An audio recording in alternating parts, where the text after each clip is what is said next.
బహుగా పాలించడం వలన ఏమవుతుంది? మీరు బహుగా పాలించడం వలన ఏమవుతుంది? చదవండి. 8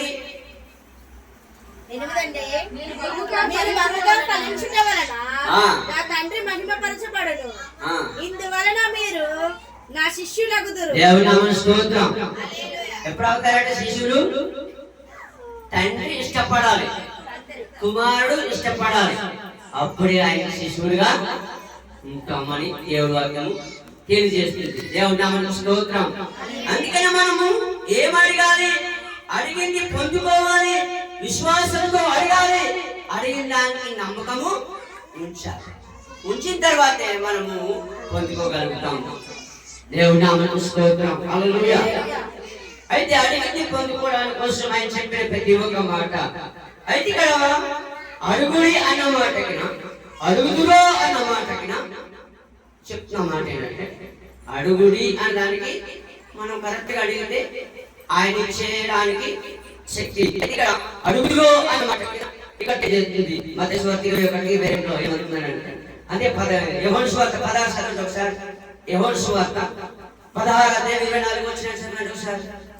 16:24 నా పేరిట ఇది వరకు మీరేమి నా పేరిట అడగలేదు, మీ సంతోషము పరిపూర్ణమగినట్లు అడుగుడి, మీకు దొరుకును. ఇంకేమంటున్నాడు? మనం ఇంకా అడగలేకపోతున్నామట.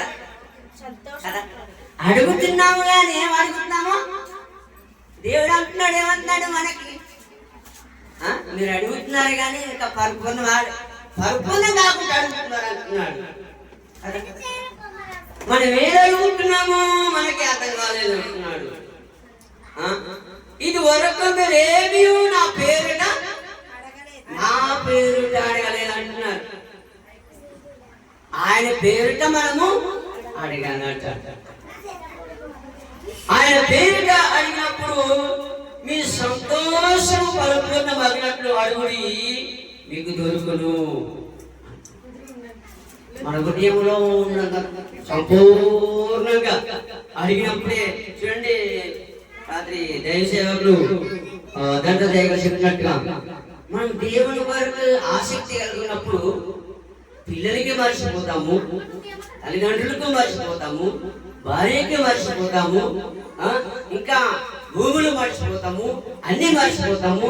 ఆయన వైపే మనము, దేవుడి వైపే మనము ఏకాంతంగా ఉన్నప్పుడే మన ముఖ స్వరూపము వస్తుంది.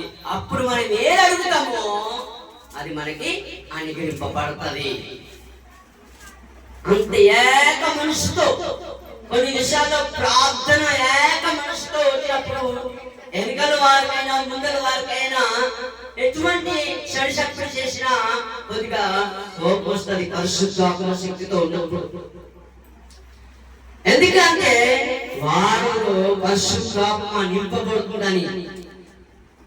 పరిశుద్ధాత్మ శక్తితో నింపబడ్డ ప్రతి ఒక్కరు అడిగింది పొందుకుంటారని దేవుడి వాక్యము.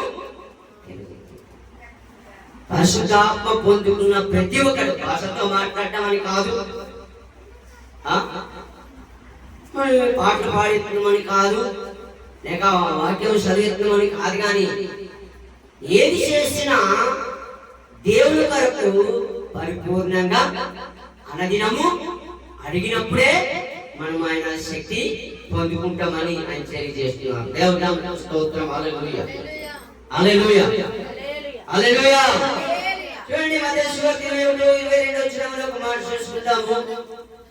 మత్తయి సువార్త 21:22.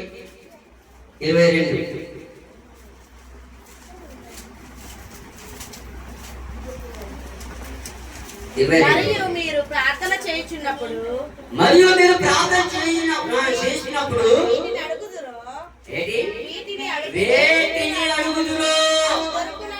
అది దొరికినని నమ్మిన ఎడల మీరు వాటినన్నిటిని పొందుతున్న వారు చెప్పారు. హల్లెలూయా. నమ్మాలట. ఏం చేయాలటమా? మీరు ప్రార్థన చేసినప్పుడు వేటిని అడుగుదురో అవి దొరుకునని మనం వెళ్తున్నాము, దొరకదు. ఆ భక్ష్యం దొరకదు, ఆ దొరకదు కూడా, దొరకదు అంతే. ఇప్పుడే పోవాలా అంట.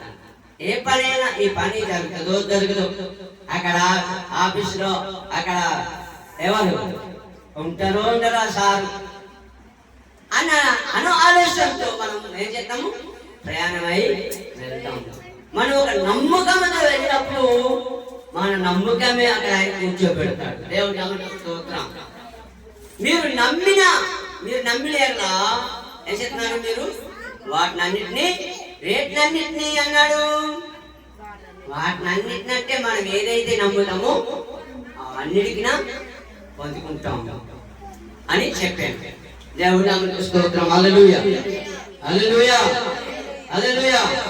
చూడండి మరొక మాట 14 యోహాను సువార్త 13 చదవండి. 14:13 అండి. మీరు నా నామమున దేనిని అడుగుదురో తండ్రి కుమారుని అంత మహిమపరచబడుటకై దానిని చేతును. మహిమపరచబడుటకి ఏం పరచబడ్డాకి? మహిమపరచబడ్డానికి అట. మీ మీ మీ ఆలోచనలు, మీ తలంపులు, మీ ఉద్దేశాలని అన్నిటినీ దేవుడు ఏం చేసి తొలగించి మిమ్మల్ని నేను మహిమపరిచేదనని ఆయన తెలియజేస్తున్నాడు. దేవుడి నామమునకు స్తోత్రం. హల్లెలూయా.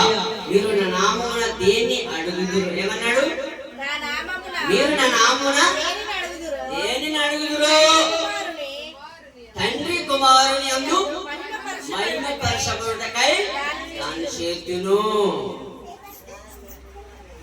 ఇంకా నా నామమున మీరు నన్నేమి అడిగినాను నేను చేతును అని చెప్తున్నాడు. నా నామమున మీరు ఏది అడిగినా నేను చేస్తాను అంటున్నాడు. ఆయన నమ్ముగా అని చెప్తున్నాడు. మనం అడగలేకపోతున్నాం, మనం దాన్ని పొందుకోలేకపోతున్నాము. మనలోనే పొదువుగా ఉందేమో. మనం అడుగుతున్నాం కానీ ఇక్కడ అంటాడు జాగ్రత్తతోనే భోజక్షమతో అడుగుతున్నామేమో. మనం అడుగుతున్నాం ప్రతిదీ నమ్మి పొందుకోవాలని ఆయన చెప్తున్నారు. మనం అడుగుతున్నాం దాన్ని వదిలిపెడుతున్నామేమో అని తెలియజేస్తుంది. దేవుడి నామమునకు స్తోత్రం. హల్లెలూయా, హల్లెలూయా.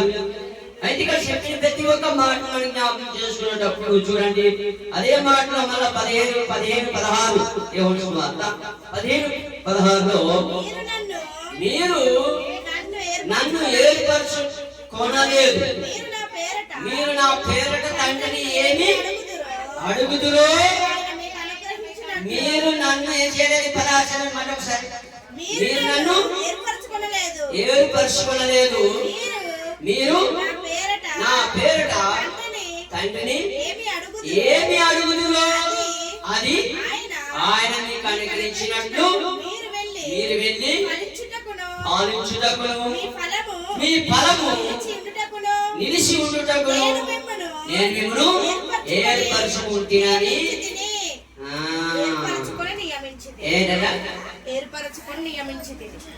మనము ఆయనకి ఏర్పరచలేదు కానీ ఆయన మనల్ని ఏం చేశాడట? ఎందుకోసం ఏర్పరిచాడట?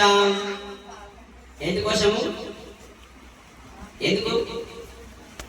మనం అడిగింది అది ఆయన అనుగ్రహించినట్టు. మీరు వెళ్ళి ఫలించుటకు, మీరు వెళ్ళి ఏం చేయడానికి? ఫలించుటకు అంటున్నాడు.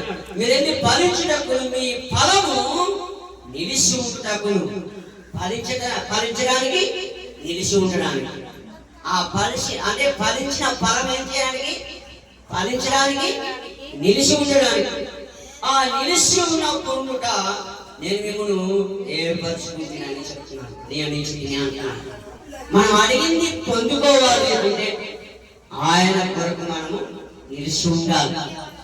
ఆయన నిలిచి ఉన్నప్పుడు మనం అడిగినప్పుడు మనం అడుగుతాము. అడిగినప్పుడు ఏం చేద్దామంటే మళ్ళీ అడిగేది వెళ్ళిపోతుంటాం, అడిగేసి వెళ్ళిపోతుంటాం. అక్కడ నిలబడం, అక్కడ నిలబడ్డప్పుడే ఆయన మనకి అనుగ్రహిస్తాడు. దేవుడి నామమునకు స్తోత్రం. మనం అడిగిన దాన్ని మనం నిలబడ్డప్పుడు ఆయన మనకి ఇస్తాడని వాక్యము తెలియజేస్తుంది. దేవుడి నామమునకు స్తోత్రం. హల్లెలూయా. దేవుడు ఈ కొద్ది మాటలు దీవించి ఆశీర్వదించును గాక. హల్లెలూయా. ఆమేన్. చిన్న ప్రార్థన చేసుకుందాము. పరిశుద్ధ